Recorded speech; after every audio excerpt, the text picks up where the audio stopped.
ఎలిమెంట్స్ని యునిక్గా identify చేయడం కోసం మన దగ్గర ఉన్న కాన్సెప్ట్ ఏంటమ్మా? Element locators.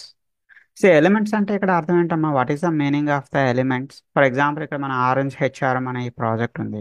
సో ఇందులో మన ఎలిమెంట్స్ అంటే ఏం చెప్పొచ్చమ్మా? యూజర్ నేమ్ టెక్స్ట్ బాక్స్ ఉంది, it is a element.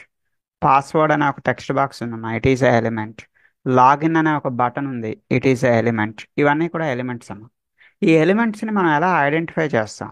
How to identifying this element? అంటే మీరు ఫస్ట్ ఆ ఎలిమెంట్ని టెస్ట్ చేయాలి అంటే ఫస్ట్ మీరు దాన్ని ఐడెంటిఫై చేయాలి కదమ్మా. సేమ్ చూడండి, మీరు ఒక పర్సన్తో మాట్లాడాలనుకుంటున్నారు. సో ఫస్ట్ మీరు ఆ పర్సన్ పిలవాలి కదమ్మా. How can you call a person? మీ పక్కన ఒక పర్సన్ ఉన్నాడు, వాడిని మీరు ఎలా పిలవగలుగుతారు? సో మీకు వాడి పేరు తెలుసు అనుకోండి, so you can call with using his name.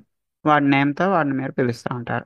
వాడు రమేష్ అవ్వచ్చు, రాము అవ్వచ్చు, సతీష్ అవ్వచ్చు, whatever that may be. So నేమ్తో మన పక్కన ఉండే పర్సన్ మనం పిలవగలుగుతాం.